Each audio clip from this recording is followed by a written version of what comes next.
नमस्कार, मैं हूं नीरज शर्मा। एक ऐसी बीमारी जिसका डर आज दुनिया भर के लोगों को सबसे ज्यादा सता रहा है और पिछले साल यानी 2023 में पूरी दुनिया में इस बीमारी से मरने वाले लोगों की संख्या थी लगभग 10 मिलियन। डिजीज का नाम है कैंसर।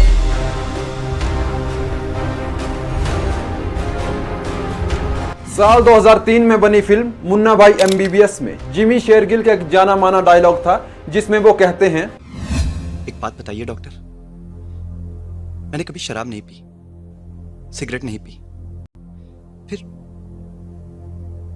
मुझे क्यों? ये बात बिल्कुल सच है दोस्तों। बहुत से लोग दुनिया में ऐसे हैं जो सिगरेट, शराब और दूसरे नशे करते हैं लेकिन उन्हें कैंसर नहीं होता, और दूसरी तरफ कुछ ऐसे भी लोग हैं जो अपनी पूरी जिंदगी में कभी शराब और सिगरेट को हाथ तक नहीं लगाते और उन्हें कैंसर हो जाता है। सच बात तो यह है कि कैंसर अपने आप में एक कॉम्प्लिकेटेड डिजीज है। आखिर क्या है कैंसर और कौन से वो बड़े कारण हैं जिनसे एक हेल्दी इंसान को भी कैंसर हो सकता है। एग्जैक्टली कैंसर कैसे काम करता है एक ह्यूमन बॉडी के अंदर, आइए समझते हैं। Types of cancer. Against cancer. As the cancer diagnosis. Cancer, new cancer therapies. Cancer. From cancer. Cancer.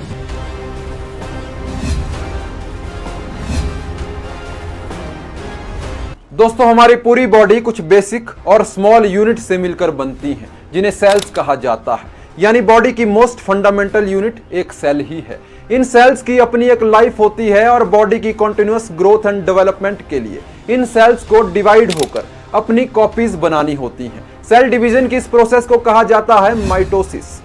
दोस्तों, हमारी बॉडी में एक सेकंड के अंदर अप्रोक्सीमेटली 2.5 करोड़ सेल्स डिवाइड करते हैं। ओवरऑल देखा जाए तो हमारी पूरी बॉडी में 400 अलग अलग तरह के सेल्स होते हैं, जैसे skin cells, red blood cells, muscle cells, nerve cells और फैट सेल्स। इन सेल्स का जो नंबर है हमारी बॉडी में वो ट्रिलियंस में है। एक छोटे बच्चे में 17 ट्रिलियन सेल होते हैं, एक एवरेज एडल्ट फीमेल में 28 ट्रिलियन और एक एवरेज एडल्ट मेल में लगभग 36 ट्रिलियन यानी 36 लाख करोड़ सेल्स हो सकते हैं।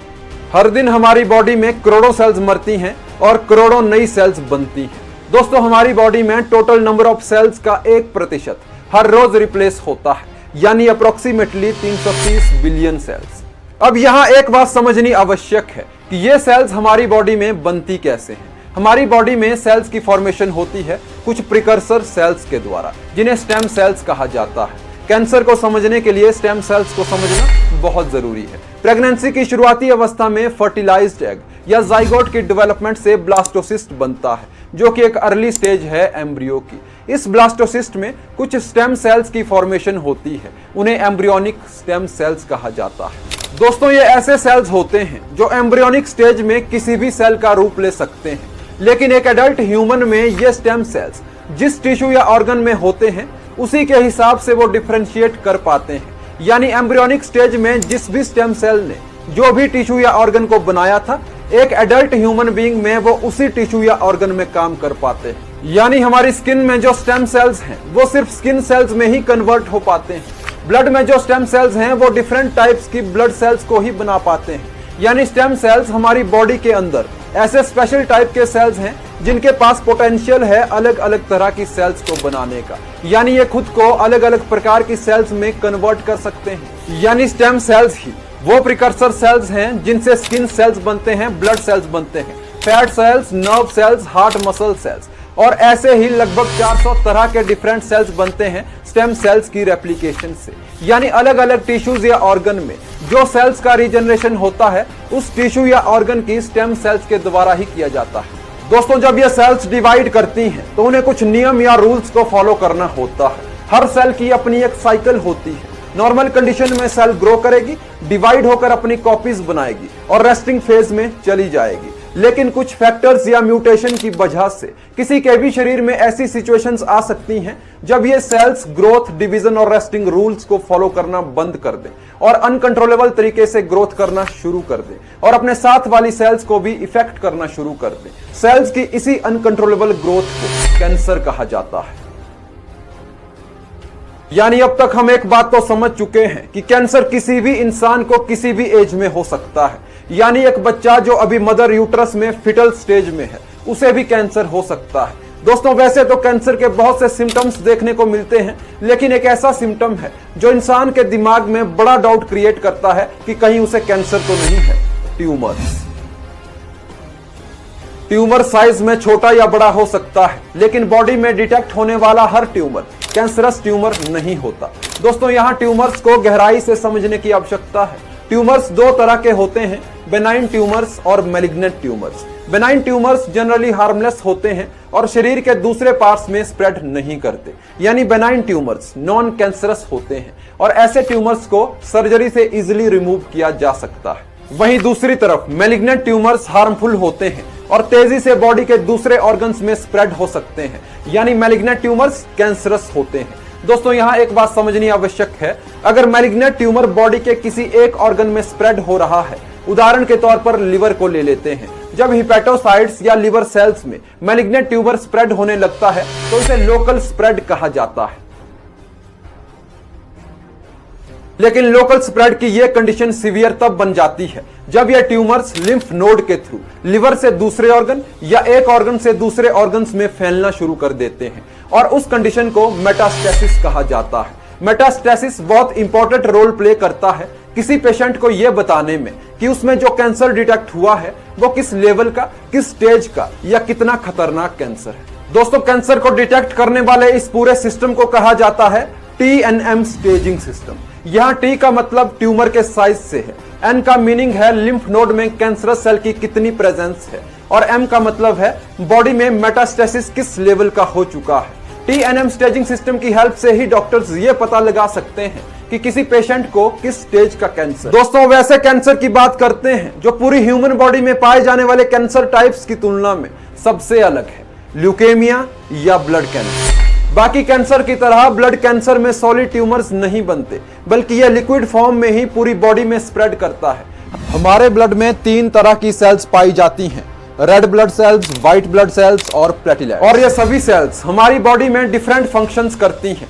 अगर इनके मेन फंक्शंस की बात करें तो रेड ब्लड सेल्स में एक प्रोटीन पाई जाती है, नाम है हीमोग्लोबिन। और रेड ब्लड सेल्स में पाई जाने वाली हीमोग्लोबिन प्रोटीन पूरी ह्यूमन बॉडी में ऑक्सीजन को पहुंचाने का काम करती है। व्हाइट ब्लड सेल्स और WBCs हमारी बॉडी को अलग अलग तरह के इन्फेक्शन से बचाने में मदद करते हैं और प्लेटलेट्स हेल्प करते हैं ब्लड कोआगुलेशन या बॉडी में कहीं इंजरी हो जाए तो ब्लीडिंग को रोकने में। यानी ये ब्लड सेल्स मिलकर हमारी बॉडी को प्रॉपर फंक्शन करने में और बॉडी को अलग अलग तरह के इन्फेक्शन से बचाने में मदद करते हैं। लेकिन जब यही ब्लड सेल्स एबनॉर्मली ग्रोथ करने लग जाए और जब इनके साइज, शेप और नंबर में इवेंचुअली बदलाव आने लग जाए तो ह्यूमन बॉडी में कुछ सीवियर सिम्टम्स दिखने शुरू हो जाते हैं और यही सिम्टम्स कारण बनते हैं ल्यूकेमिया या ब्लड कैंसर के। अब यहाँ सवाल ये उठता है कि अगर हमारी बॉडी की सभी सेल्स प्रॉपर फंक्शन करती हैं और हर दिन बेहतर ढंग से डिवाइड करती हैं तो इन सेल्स में अनकंट्रोलेबल ग्रोथ कैसे होती है और इन ग्लोरीफाइड सेल्स में कैंसर कैसे हो सकता है। दोस्तों इसे गहराई से समझते हैं। अगर रेड ब्लड सेल्स को छोड़ दिया जाए तो हमारी हर एक सेल में न्यूक्लियस प्रेजेंट होता है और न्यूक्लियस को ब्रेन ऑफ द सेल भी कहा जाता है। दोस्तों हर एक सेल के न्यूक्लियस में DNA जेनेटिक मटेरियल के तौर पर प्रेजेंट होता है और यह DNA सेल के न्यूक्लियस में कंडेंस्ड फॉर्म में प्रेजेंट होता है, जिन्हें क्रोमोसोम्स कहा जाता है। दोस्तों हर एक ऑर्गेनिज्म में क्रोमोसोम्स का नंबर फिक्स होता है। जैसे हमारी हर एक सेल में 46 क्रोमोसोम्स होते हैं। ह्यूमन सेल में double standard linear DNA present होता है जो कुछ रेप्लिकेटिंग यूनिट्स से मिलकर बनता है, जिन्हें न्यूक्लियोटाइड कहा जाता है। हर एक न्यूक्लियोटाइड 3 कंपोनेंट से मिलकर बनता है, फॉस्फेट ग्रुप, पेंटोज शुगर और नाइट्रोजनस बेसिस। ये नाइट्रोजनस बेसिस 4 तरह के होते हैं, एडेनिन, ग्वानिन, साइटोसिन और थाइमिन। DNA के पहले स्टैंड का एडेनिन दूसरे स्टैंड के थाइमिन से और वाइस वर्सा बॉन्ड बनाता है। वैसे ही ग्वानिन और साइटोसिन या वाइस वर्सा बॉन्ड बनाते हैं। ये सारे नाइट्रोजनस बेसिस यानी AGTC मिलकर कुछ अलग अलग कोड सीक्वेंसेस को बनाते हैं, जिनमें इंफॉर्मेशन होती है अलग अलग प्रोटीन्स को बनाने की। दोस्तों अगर आसान भाषा में बात करें तो ये कह सकते हैं कि जीन DNA के वो हिस्से होते हैं जिनमें डिटेल्ड सेट ऑफ इंफॉर्मेशन होती है सेल्स के लिए। यानी जीन सेल की वो फंक्शनल यूनिट है जो सेल के हर काम को निर्धारित करती है। DNA के इन्हीं कोड सीक्वेंसेस को जीन कहा जाता है और एक सेल में कैंसर इन्हीं जीन के डैमेजेस के कारण होता है।